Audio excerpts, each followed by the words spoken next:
हैं, इसलिए ब्रह्मा के तुल्य है। सद्गुरु हमारे मन में उपदेशों के द्वारा दृष्टांतों के द्वारा उत्पन्न ब्रह्म भाव की रक्षा करते हैं, पालन करते हैं। इसलिए गुरुदेव विष्णु के तुल्य हैं। गुरुदेव हमारे देह भाव का नाश कराकर आत्म भाव ब्रह्म भाव जागृत कराते हैं। इसलिए वे शंकर के तुल्य हैं।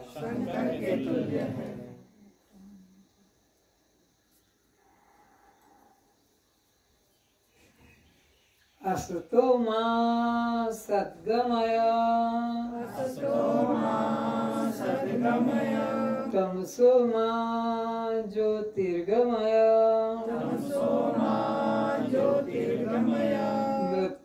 मृत्योर्मामृतं गमय।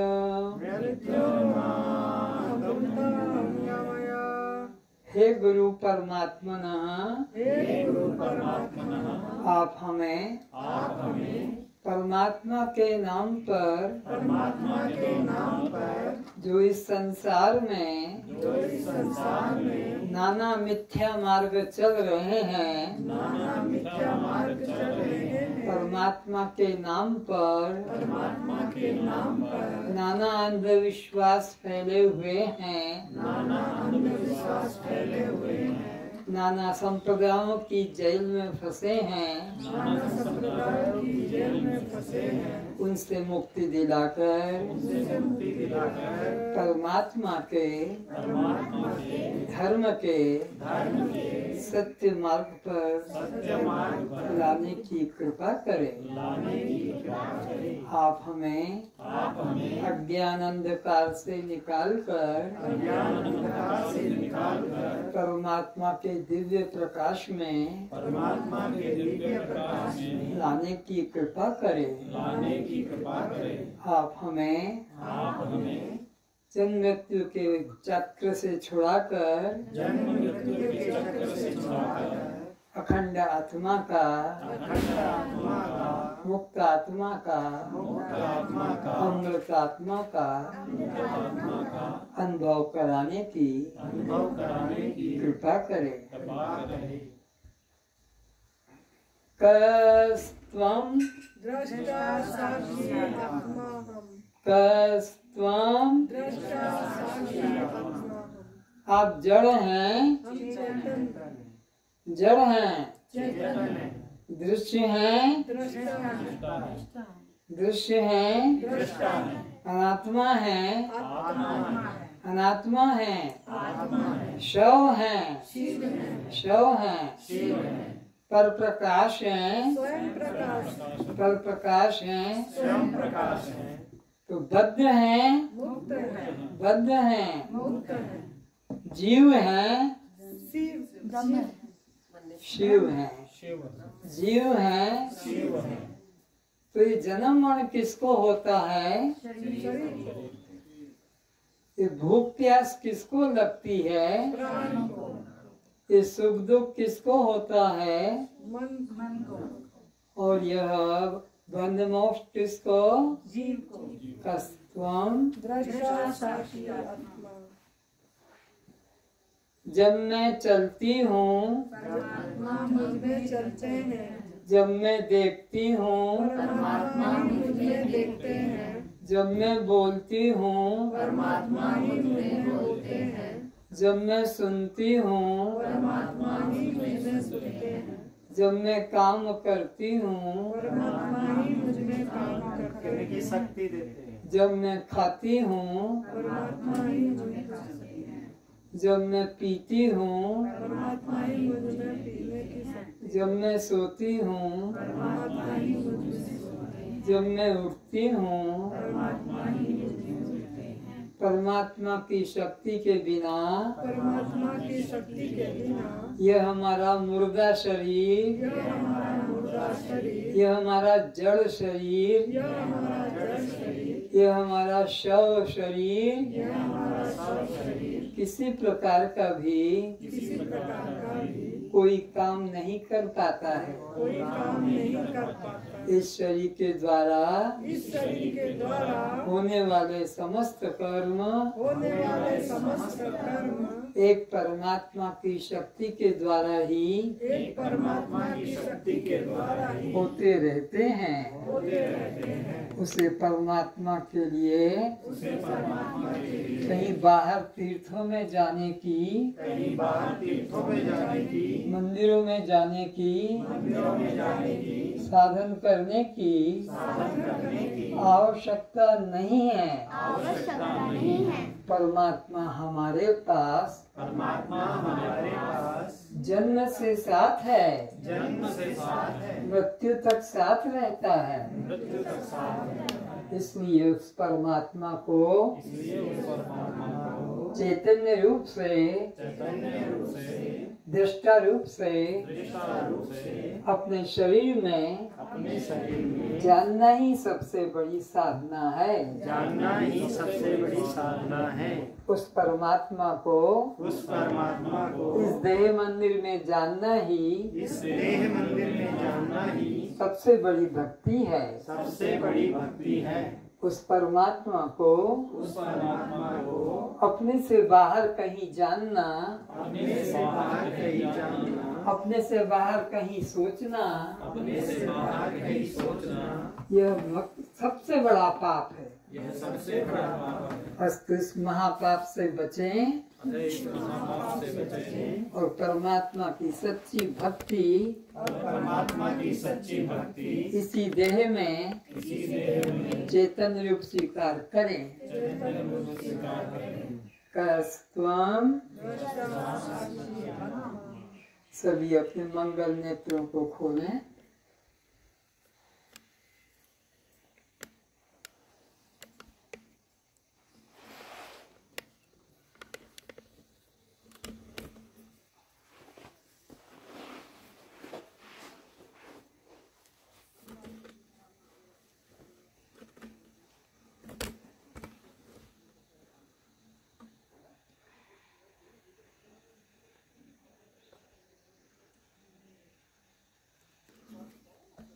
राजा जनक अपने महल में रानी के साथ सोए हुए हैं। जैसा कि हम सभी स्वप्न देखते हैं, जनक ने स्वप्न देखा कि वो भिखारी हैं और भीख मांग रहे हैं। जगह जगह द्वार द्वार हाथ फैलाते हैं। कोई तो उन्हें मुट्ठी चावल दे देता है, कोई अपशब्द कहकर तिरस्कार करता है। मांगने आया, तेरे बाप ने कमा के रख के गया था, चल यहाँ से। लेकिन भिखारी अपमान समझे तो भूखा मरेगा, इसलिए भिखारी को कुछ भी कहो वो भीख मांगता आगे बढ़ता है। जब 5 घरों से मुट्ठी मुट्ठी चावल मिला तो कच्चा चावल तो कोई खाता नहीं, उसको गर्म करना पड़ता है, उबालना पड़ता है, पकाना पड़ता है। तो इस भिखारी को कौन उसके घर में जाकर पकाने को मौका देगा? तो वो चावल को लेकर श्मशान में पहुंच गया। श्मशान जहाँ मुर्दे जलाए जाते हैं, और वहां एक छोटी सी मटकी पड़ी थी। चावल डाल दिया, पानी डाल दिया, और जो मुर्दा जल रहा था उसके ऊपर मटकी को रख दिया।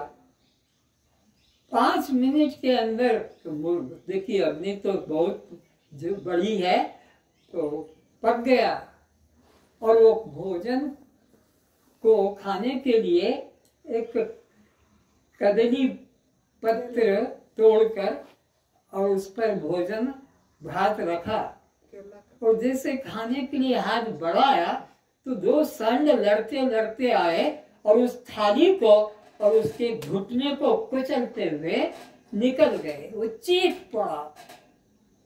तो रानी जग गई, क्या हुआ क्या हुआ? तो देख रहा है कि कुछ मेरे को हुआ नहीं। तो सो जा सो जा। और वहां भीड़ इकट्ठी हो गई। सपने की घटना है। और पैर दोनों घायल हो गए। तो किसी ने कहा सामने एक दुकान है दवा की, वो दवा देगा, बांध देगा पट्टी, ठीक हो जाओगे।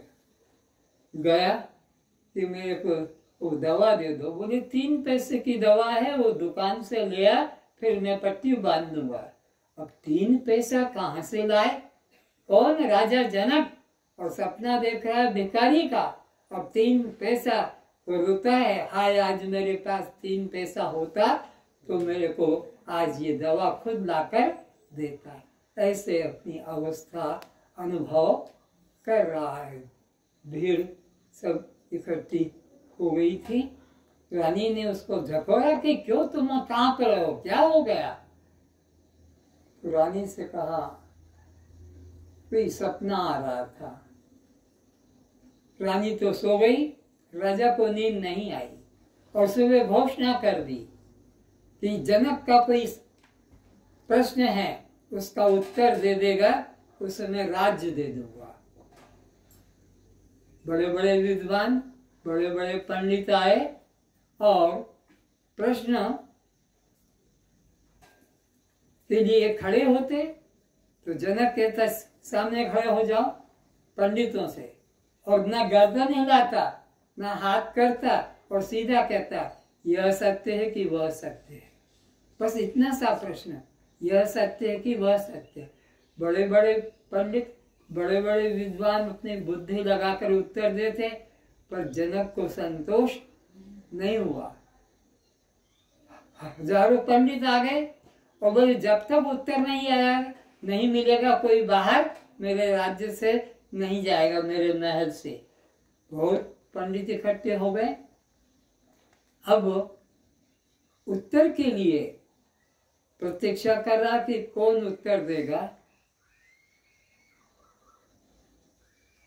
तो कई लोग तो डर के मारे उत्तर देने के लिए खड़े ही नहीं होते थे, और कई उत्तर देने के लिए खड़े होते थे, उत्तर राजा को पसंद नहीं आता था, वो समुद्र में डुबा देता था। ये उसका नियम था। इस तरह से अष्टवक्र जी, कल जहां विषय समाप्त किया था, अपने माँ के पिता और माँ के भाई के साथ ही रहते थे। जब उनकी माँ ने, उसके भाई ने कहा श्वेतकेतु ने कि तेरे को बैठना है बाप की गोद में, तो अपने बाप के पास जाओ, जेल में बंद है। माँ के पास गया और माँ ने कहा कि वो तेरा पिता इस तरह से जनक का प्रश्न था, उसका उत्तर नहीं दे पाया, मैंने ही धन के लिए भेजा था, तो अब वो जेल के अंदर है और उसको समुद्र में डुबो दिया गया। समुद्र में डुबो दिया गया है। तो बोले माँ मुझे आशीर्वाद दो, मैं अपने पिता को लेके आऊंगा। अरे पिता तेरा मर गया, डूब गया समुद्र में, उसको डुबा दिया गया, अब वो नहीं मिलेगा। नहीं, मैं उसको लेकर आऊंगा। बेटा तो एक पिता तो मुझे असहाय अवस्था में छोड़ गए, अब तू मुझ अबला को ऐसे छोड़ेगा, मैं कैसे, किसके सहारे रहूंगी? नहीं, मैं अपने पिता को लेके आऊंगा। जिद करता करता और वह निकल गया। राजपथ पे राजा जनक उधर से आ रहे थे और वो राजा हाथी पे बैठा हुआ था और महावत से कहा रोको, और बच्चे से तू अंधा है क्या? बोला अंधा तो मैं नहीं, अंधा तू है। तुझे दिखता नहीं मैं लंगड़ा हूँ, 8 अंगों से टेढ़ा हूँ? तो समझदार व्यक्ति तो पहले अंधे लंगड़े लूले को रास्ता, और तू हाथी पे बैठ के इतना घमंडी बन गया है। तो राजा समझ गया कि बहुत साल चतुर विद्वान बच्चा है। तो बोले महावत, तो हाथी एक तरफ करो और जाने दो। और पूछा कहाँ जा रहा है? बोले वो जनक के सभा में प्रश्न करता है जनक, उसका जो उत्तर मिल जाएगा तो उसको वह राज्य देता है, और नहीं तो वो डुबो देता है। तो मैं उस जनक के उत्तर को देने जा रहा हूँ। वो बच्चे की वाणी सुनकर घबरा गया जनक, और अपना राजमहल में दूसरे रास्ते से पहुंच गया। जब वो द्वार पर पहुंचा तो वहाँ जो द्वारपालों ने रोका, बोले अंदर कहाँ जाता? बोले अंदर जनक की सभा में कोई ब्राह्मण लोग ब्रह्म चर्चा करते हैं, वहाँ जा रहा हूँ। बोले बड़े विद्वान तो थक गए, तो वहाँ क्या करेगा? बोले विद्या का बड़े छोटे से संबंध, बच्चे को भी ज्ञान हो सकता है, इसलिए बच्चा नहीं है। जनक ने उसको अंदर बुला दिया और प्रश्न किया कि बोल वो कौन है जो खुली आंखों से सोता है? वो कौन है जो पैदा होकर अचल रहता है? और वो कौन है जो निरंतर गति करता है?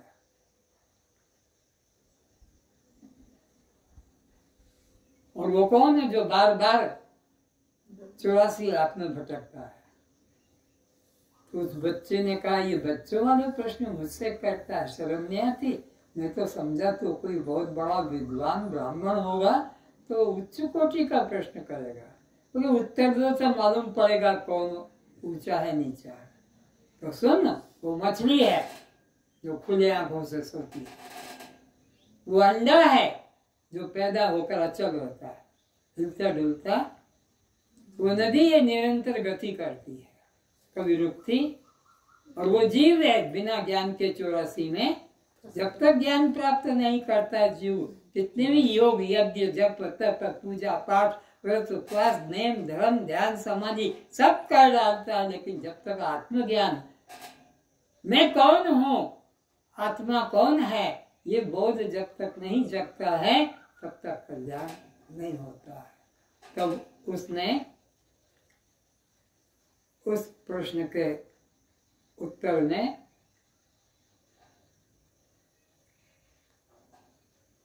कहा कि ये ब्रह्म ज्ञान का प्रश्न ये चमारों की सभा में हो रहा है, मुझे आश्चर्य है। जनक ने कहा सब विद्वान ब्राह्मण बैठे हैं, आपने चमार क्यों कह दिया? बोले इसलिए कि यहाँ सत्य की अगर चर्चा होती, आत्मा की चर्चा होती, तो ये सब ब्राह्मण मेरे शरीर को देखकर हंसते नहीं।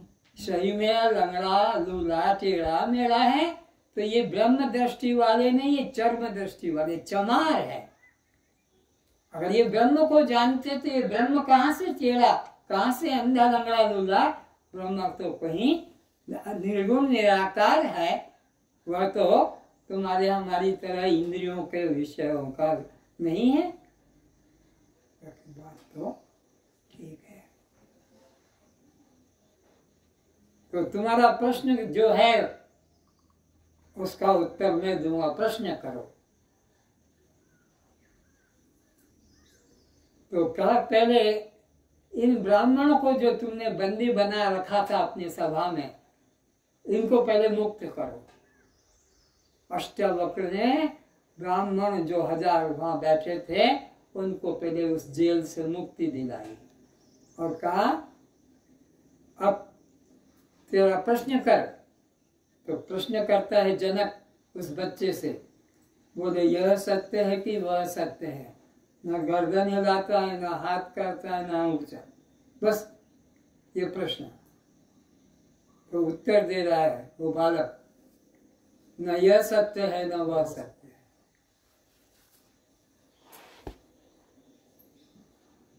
यह भी सत्य नहीं और वह भी, ये जो दिखाई पड़ता है संसार, ये सत्य नहीं है। और जो स्वप्न में नींद में नहीं दिखाई पड़ता है वो भी सत्य न यह सत्य है जागृत में दिखने वाला न स्वप्न में। जागृत में जो दिख रहा है वो सपने में नहीं होता है और सपने में जो होता है वो जागृत में नहीं होता। दोनों सत्य नहीं। अगर जागृत सत्य होता तो सपने में भी सबको वैसा का वैसा दिखाई पड़ना था, क्योंकि सत्य का कभी नाश न सत्य का कभी अभाव, सत्य जो का त्यों असंग है। और ये जो सपने में जो दिखता है मिथ्या, ये भी सत्य नहीं। अगर ये सत्य होता तो फिर जागृत में भी ऐसा कैसा ही दिखाई पड़ता, पर जागृत में स्वप्न नहीं दिखाई पड़ता और स्वप्न में दोनों के दोनों असत्य हैं।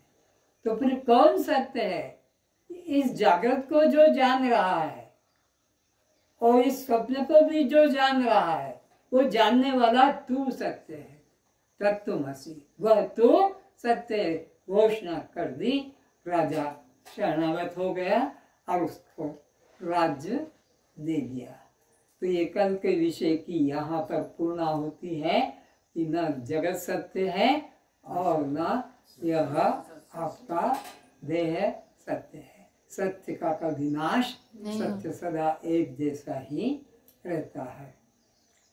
अब दूसरी घटना को मैं फिर बत समझा रहा हूं।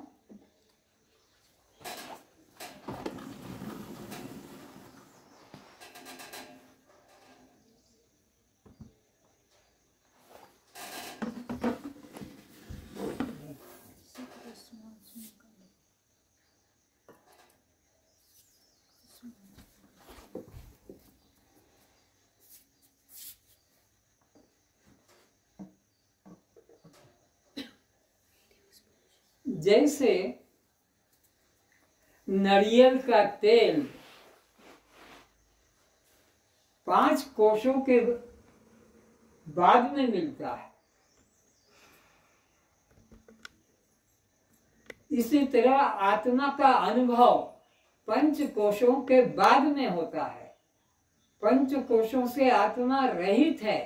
जैसे नारियल का तेल 5 कोशों से रहित है। 5 कोण से वो जो गच्छ पर जो नारियल लगा है वो हरे हरे छिलके वाला चिकना चिकना, वो एक कोश है। वहां से तोड़ा, उसको छीला तो रेशे रेशे वाले, जिसको हम खरीद कर लाते हैं मंदिर में चढ़ाते हैं, ये दूसरा कोश है। फिर उसको जब हम तोड़ते हैं तब उसके अंदर से वो सफेद सफेद गोली गरी निकलती है। चौथा, फिर इसको घिसते हैं तेल के लिए। फिर 5वां, उसको गरम करते हैं तब तेल अलग होता है। ये 5 कोश। इसी तरह तुम्हारा हमारा आत्मा जो स्वभाव है वो 5 कोशों से रहित है। पहला कोश है ये जो दिख रहा है, इसको कहते हैं अन्नमय कोश। अन्नमय कोश क्यों कहते हैं? अन्न से उत्पन्न होता है, अन्न से ही पालन होता है और मरकर ये पृथ्वी अन्न में लीन हो जाता है। तो ये अन्नमय कोश 7 अहंकार वाला है। कौन कौन सा? नाम, रूप, जाति, आश्रम, संबंध, परिणाम, जन्म, मृत्यु, ये 7 अहंकार इसमें जुड़े हैं। जबकि तुम ये शरीर बोलो नहीं, तो 7 तुम्हारे अहंकार खत्म हो गए। विचार करोगे तो, नहीं तो करो माला पूजा पाठ, मरो 84 लाख में भटकते रहो, भटकते आ रहो। इसलिए पक्का कर लो कि ये माता पिता के रजवीर्य गंदी धातु से बना यह अपवित्र शरीर रजवीर से मिश्र, यह मैं नहीं और यह मेरा नहीं। ये दृश्य और मैं इसका दृष्टा। दृष्टा सदैव दृश्य से जिस जिसको तुमने मेरा कहा है, आज पक्का कर दो, अंतिम प्रवचन तुम्हारे लिए जो जाने वाले हैं कि जिसको तुमने मेरा कहा वो कभी मैं नहीं हो सकता, जिसको मेरा कहा वो मैं नहीं हो सकता, जिसको मेरी कहा वो कभी मैं नहीं हो सकता, जिसको मेरी कहा वो कभी मैं नहीं हो सकता, और जिसको मेरे कहा वो कभी मैं नहीं हो सकता, जिसको मेरा कहा मेरे कहा, ये मेरे वो मेरे ये मेरे ये मेरे, वो कभी मैं सदा मेरा से अलग है, मैं सदा मेरी से अलग है, मैं सदा मेरों से अलग है। तो तुम आज अगर निश्चय कर लेते हो कि ये जो मैं चेतन तत्व है, जब मैं इसमें जोड़ देता हूँ यह मेरा, बस यही 84 में भटकाएगा। मेरा बेटा, मेरा घर, मेरी गाड़ी, मेरी पत्नी, मेरी बेटी, मेरे संबंधी, भाई बंधु, तो मैं को, शुद्ध मैं को, चैतन्य को, गहरी नींद में ना कोई मेरा है, न गहरी नींद में कोई मेरी वहां है, न गहरी नींद में कोई मेरे वहां, केवल मैं, केवल। और क्या कहता है, रात में सुख से सोया और मुझे कुछ पता ये किसको, वो जो शुद्ध मैं है, जो चैतन्य मैं है, किसी में जुड़ा हुआ, न रा में जुड़ता है, न री में जुड़ता है, न रे में, तीनों से अलग, तीनों का जो प्रकाशक है, दृष्टा है, वह तुम्हारा स्वरूप है। तो जब तक इस अन्नमय कोश को तुम अपना करके जानोगे, तब तक 84 के बंधन में पड़े हो और पड़े रहोगे। अगर तुम्हें ये अच्छा लगता है कि मैं कुत्ता, बिल्ली, सांप, चूहा, गधा, घोड़ा, हाथी, ऊंट बोलो बनूं, ये अच्छा लगता है? हाँ करो कि ना? हाँ तो बस करो, मरो, फिर कौन तुम्हें रोकेगा? करो इसका अहंकार की स्त्री में हो, पुरुष में हो, पति में हो, पत्नी में हो, फिर हाँ कर दिया तो मरो फिर। तो फिर रास्ता पक्का करो। अगर ये 84 के चक्कर में जाना अच्छा नहीं लगता है, कुत्ता बनकर टट्टी खाने को इच्छा नहीं होता है। तुम्हारी स्थिति कैसी है?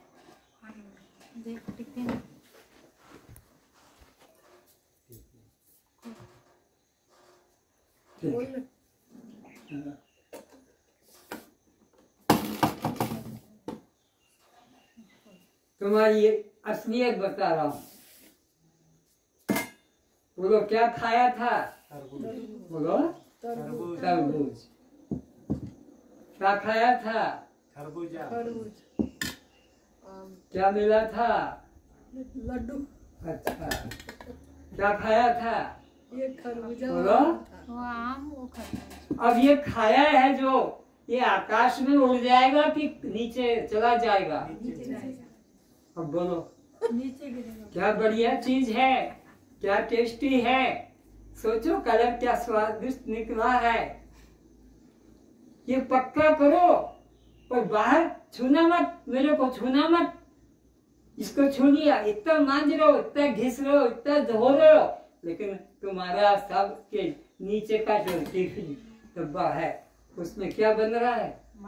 बोलो मल। तो तुम्हारा शरीर पवित्र है? पहला तो माता पिता की वो रजवीर्य गंदी मिश्रण से हुआ। मासिक धर्म जो निकल जाता था बाथरूम में, नाले में फेंक देते थे कपड़े को गंदे गंदे अपना शरीर का। और पुरुष का अगर अपना वीर्यपात हो जाता सपने में तो वो भी कपड़े गंदे बदल देता था। जब तक वो कपड़े नहीं बदले जाते नींद बोलो चैन नहीं लगता। वो गंदी धातु से ये तुम्हारा हमारा शरीर माँ के गर्भ में 9 महीने में पककर बाहर आया है। तो ये शरीर तो पहले ही गंदी धातु से बना। और फिर किसके अंदर किसको लेकर साथ चल रहे हो तुम जितने बैठे हो, अगर इन्हीं में पार दिया जाए तो सब में से निकलेगा कि नहीं निकलेगा? बोलो नहीं निकलेगा तो क्या तू आकाश में फेंक दिया तो गर्दन हिला रही क्यों? निकलेगा। सबके शरीर के अंदर से कुछ न कुछ तो मल जो खाया है, कल खाया है, सुबह खाया है, वो निकल के ही आएगा। तो तुम्हारा शरीर कभी पवित्र है? कभी जाति का घमंड, मैं ब्राह्मण, मैं क्षत्रिय, मैं वैश्य, मैं ब्रह्मचारी, मैं गृहस्थी, मैं वानप्रस्थी, कभी घमंड आश्रम का, जाति का, नाम का, बल का, धन का मत करना। देह दृष्टि से सब नीचे कर दो। और देखना है, इससे ज्यादा सुंदर है, कहीं निकलेगा।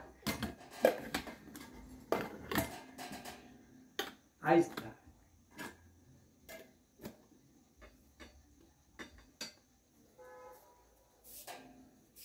तो ये अन्नमय कोश में नहीं और मेरा नहीं।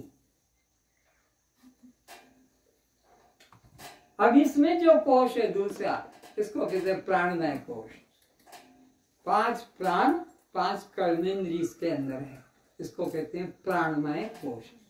अन्नमय कोश कैसे बना ये बता दिया। 5 महाभूत, आकाश, वायु, तेज, जल, पृथ्वी, ये 5 महाभूत हैं। शास्त्रीय दृष्टि से, व्यवहारिक दृष्टि से पिता माता के रज्जु से बना है।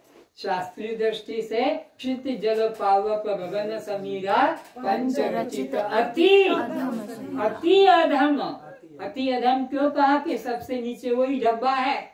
अति अधम इसलिए कहना पड़ा। वो भंगी, वो स्वीपर, वो तो गांव के बाहर फेंक कर आ जाता है, नहा धो के पवित्र मानता है। और पर तुम तो ऐसे स्वीपर हो, ऐसे भंगी हो कि उस डब्बे को, गंदे डब्बे को लेकर ही घूमते रहते हो। बाजार में, मंदिर में, तीर्थ में, सत्संग में बैठे हो, पर वो डब्बे को छोड़ के आए घर? नहीं लेके आए। वो देवी के लिए वो साथ ही आया, वो कभी छोड़ के कोई जाता नहीं। तो सोचो तुम्हारी पवित्रता कहाँ है। ये बाहर से तुम नाटक जो करते हो कि ये मत छूना, ये मत छूना। बच्चे की चप्पल अगर आ गई किचन में, अरे हमारा किचन खराब हो गया, तुम्हारा बच्चा चप्पल पहने हमारे किचन में आ गया। ओहो, ऐसा किचन तुम्हारा सफा। और तुम ये तो देखते हो कि मंदिर के अंदर वो जो ढोल बजता है काहे से? कपड़े के, चमड़े के बनता है।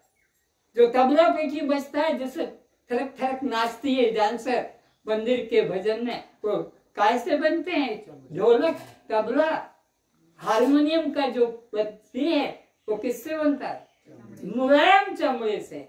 मुलायम चमड़ा सूखे चमड़े से नहीं बनते हैं। तो जिंदा को मरवाना पड़ता है, मंदिर वालों को जिंदा को मरवाना पड़ता है, तब उसकी आवाज तरंगे निकलती है। सूखे चमड़े में वो आवाज नहीं आती है। सुन रहे हो बात? ये मंदिर की बात बता रहा हूँ। कहाँ शुद्धि तुम्हारी पवित्रता रही। हारमोनियम में भी वही बात है, तबला पेटी में भी वही बात है। हाथ में लेके जो ऐसे पीटते हैं गोल गोल ढपली, उसमें भी वही बात है। और सुनो, ये जो मंदिर में तुम्हारे पुजारी लोग तुमको देते हैं, वो शंख में से पानी, मेरे को ये जिंदा गाय को मरवा कर, जिंदा गाय को मरवाया। कैसे? गहरे पानी में उतारा जाता है और वहां भोगा नाम के जीव जिंदा गाय को चारों तरफ से खा डालते हैं, जिंदा गाय को। और फिर उसको घोगाओं को काट काट के, वो जीव को जो गाय से जुड़े थे, गाय तो मर गई, वो घोगा भी जो चारों तरफ चुके, उनको काट कर उसमें से शंख निकलता है। उससे शंख के जो है उसका अंदर पानी लेकर और ऐसे पुजारी पूजा करके तुमको देता है। क्या वो पवित्र वस्तु है? जो भोगा नाम का जीव जो उसमें रहता था अंदर और बाहर आता था। शंखा में जीव होता है। जब गर्भ गाय को मार दिया जाता है तब वो निकलता है। तो वो कहाँ पवित्र हुआ? और जो तुम्हारे पंडित जी, पुजारी जी और ये सेठानी जी और ये सेठ जी सिल्क की साड़ी, सिल्क का कुर्ता, सिल्क की धोती, लुंगी, ये मान 2 लाख जीवों को जिंदा को पानी में उबाल कर मारा जाता है। 2 लाख तब एक सिल्क की साड़ी, सूट, कुर्ता, धोती आपको तैयार होता है। जिंदा हो घोगा और इतने अंडे की तो आकार के होते हैं, गर्म पानी में उबाला जाता है, तब रेशम प्राप्त होता है। अगर जिंदा निकल जाए तो फिर वो खद्दर रेशम बनता है। खद्दर रेशम को न सेठानी पसंद करती है, न पंडित जी पसंद करते हैं, न कोई और। उनको सुपर फाइन सिल्क चाहिए, तो सुपर फाइन सिल्क के लिए जिंदा को उबाला जाता है, तब जाकर वो प्राप्त होता है। इसलिए कभी भी ऐसी वस्तुओं की मांग करके, इन निर्दोष प्राणियों की हत्या करके तुम परमात्मा को प्रसन्न नहीं कर पाओगे। महापापों को प्राप्त होकर जो जस करई तो तस फल चाहा, उसको अपने कर्म का फल वैसा भोगना पड़ेगा। कोई देवी देवता इसकी रक्षा करने नहीं आएगा। इसी प्रकार ये जो शहद बहुत प्रिय लगता है, विटामिनाइज है, तुम्हारे आयुर्वेदिक के जो डॉक्टर हैं या वैद्य हैं, ये मधुमक्खी उस पुष्प पे बैठकर दिन भर रस लेती है और जाकर वो उसमें छोड़ देती है, और दिन फिर बाद में मैं खाऊंगी, लोभ रखती, और फिर उसको खींचती दिन भर और उसके बच्चों के लिए। और तुम्हारे डॉक्टर ने कहा, वैद्य ने की शहद के साथ दवा खाना, तो ये शहद कहाँ मिलेगा? ये वहीं मिलेगा। तो उन जंगली लोगों को कहा जा, तुम शहद ला कर देना, पैसा देंगे। वो क्या करते हैं, कपड़े में रुई लपेट कर और तेल डालकर वो छत्ते को जलाते हैं। जहाँ हजारों मधुमक्खियां बैठी थी तड़प तड़प कर, वो उनके बच्चे मर जाते हैं। तब वो फिर शहद आता है बाजार में बिकने, वो बाल्टी में लाता है, बोले असली है, दो चार जिंदा को पकड़ के भी मक्खी को दिखाता, देखो ये मक्खियां इसमें है, और वो तुम पीते हो। इस तरह का पाप कर्म मत करो धर्म के नाम पर। अरे जो जन्मा है मरेगा, ये आश्रम वाले बचा लेंगे? कितने को बचाया है, कितने मर गए। अरे राम नहीं बचे, कृष्ण नहीं बचे, ब्रह्मा विष्णु शंकर नहीं बचे, दुर्गा अम्बा गणेश काली नहीं बचे, और तुम ये अपना एनडीएस करके बच जाओगे? अरे ब्रह्म ज्ञान प्राप्त करो, आत्म ज्ञान प्राप्त करो। सब में एक चैतन्य है, सब में एक परमात्मा है, सब में एक वो परमात्मा शक्ति विद्यमान है। ये तुम्हें सीखना है। इसलिए यहाँ आना था कि ये शरीर बच जाएगा तो भजन ज्यादा हो पाएगा। अगर शरीर रोगी रहेगा तो भजन में मन लगेगा ही नहीं, दर्द सताता रहेगा। तो अपने स्वस्थ शरीर को बनाना क्यों सिखाया? भगवान का ज्यादा से ज्यादा बोलो। और तुम लोग घर जाकर क्या करोगे ये तुम सोचो। वही मांस मछली अंडा शराब सिगरेट गांजा भांग गुटखा पुड़िया समाज वाले बुला रहे हैं, जाति वाले बुला रहे हैं, खाना पड़ेगा, नहीं तो संबंध नहीं रहेगा। उनका ममता कर लेते हो तो सब बेकार हो गया। तुम्हारा तपश्चर्या ये सब भंग हो जाएगी अगर तुमने एक का भी इस प्रकार से आहार ले लिया। जब तुम ये आहार बना के रखोगे तभी तुम अपना भजन भी ज्यादा कर सकोगे। तो आओ हम विचार कर रहे हैं ये प्राणमय कोश के ऊपर। प्राणमय कोश में 5 प्राण हैं और 5 कर्मेंद्रियां हैं। 5 कर्मेंद्रियां वाक, पाणी, पाद, लिंग और गुदा। ये 5 कर्मेंद्रियां हैं। बोलने का काम, पकड़ने का काम, देखने का काम, चखने का काम और सूंघने का, ये 5 कर्मेंद्रियां इस प्राणमय कोश में है। और ये उसका स्वाद, खाना, भूख प्यास लगना किसका काम है? प्राण का। तो प्राणमय कोश को भूख प्यास लगता है और ये 5 प्रकार के विषयों का सेवन करता है। तो ये दृश्य और तुम इसके दृष्टा। तो दृष्टा सदैव दृश्य से अलग होता है। इसलिए प्राणमय कोश भी अपने को तुम मत जानना। तुम तो जानते हो, जिसे तुम जानते हो वह हो सकते हो। ये कुत्ता जाना तो तुम कुत्ते हो सकते हो। ये बिल्ली जाना तो तुम बिल्ली हो सकते हो। ये गाय जाना। ये मक्खी, तुम मक्खी हो सकते हो। ये मच्छर, तुमने यह करके जिस जिसको जाना है वह तुमसे अलग है। इदम इदम करके, यह करके जो भी दृश्य जाना जाता है, दृष्टा उससे सदा अलग। तो तुमने जाना है जिस रोग को, वो रोग तुम हो कि तुम जानने वाले?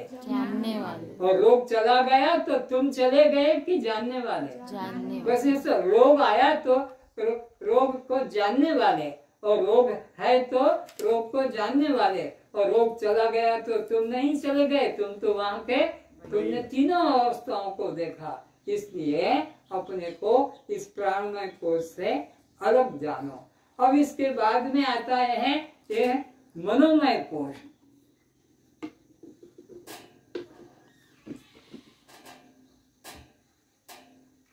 ये मनोमय कोश भी तुम नहीं, और यह भी तुम्हारा नहीं।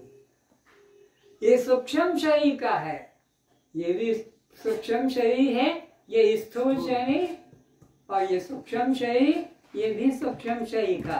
तो इसमें क्या है? 5 ज्ञानेंद्रिय है और एक मन है। मन और एक 5 ज्ञानेंद्रिय कौन कौन सी? श्रोत्र, त्वचा, चक्षु, जिह्वा, घ्राण। ये 5 ज्ञान करने वाली इंद्रियां हैं, इनको ज्ञानेंद्रिय कहते हैं। और एक इसमें मन है जो इनका मालिक है। तो वो मन 5 ज्ञानेंद्रियों के कर्म का प्रारंभ भी जानता है, और मध्य भी जानता है, और पूर्णता भी। ठीक दिखा वो भी जानता है, कम दिखा वो भी जानता है, नहीं दिखा वो भी, ठीक सुनाई पड़ता वो भी जानता है, नहीं सुनाई पड़ता वो भी जानता है, कम सुनाई पड़ता वो भी जानता है। स्पर्श होता है तो भी जानता है, स्पर्श नहीं होता है तब भी जानता है। हाथ अपंग हो गया, सुन्न हो गई, टांगे काम नहीं कर रही है, तो वो जानने वाला जो का त्यों रहता है। इसी प्रकार जिह्वा से स्वाद आता है, कम आता है कि नहीं आता है, वो भी इस तरह तीनों को जानने वाला। और नासिका से गंध आती है, कम आती है, नहीं आती है। तो इस तरह 5 ज्ञानेंद्रियों को जानने वाला, 5 कर्मेंद्रियों को जानने वाला, 5 प्राण को जानने वाला कौन है? ये मनोमय कोश है। ये भी तुम नहीं हो, तुम इससे भी न्यारे हो। तुम इससे भी न्यारे आते हो तो विज्ञानमय कोश तुम हो। तुम कौन हो? विज्ञानमय कोश। विज्ञानमय कोश कहते हैं बुद्धि को। ये बुद्धि देखती रहती है, कम है, ठीक है, ठीक नहीं है, ठीक सुनाई पड़ता है, कम सुनाई पड़ता है, ये जानती रहती है। तो विज्ञानमय कोश के भी तुम प्रकाशक हो। जैसे अन्नमय कोश के प्रकाशक हो, प्राणमय कोश के प्रकाशक हो, मनोमय कोश के प्रकाशक हो, विज्ञानमय कोश के भी तुम प्रकाश हो। इससे भी अंदर आता है जो है, उसका नाम है आनंदमय कोश। आनंदमय कोश, आनंद आता है, कम आता है, नहीं आता है, इसको भी जो जानता है। वो लाइट है ना, छोटा हेडलाइट था ना, कोई टॉर्च दे।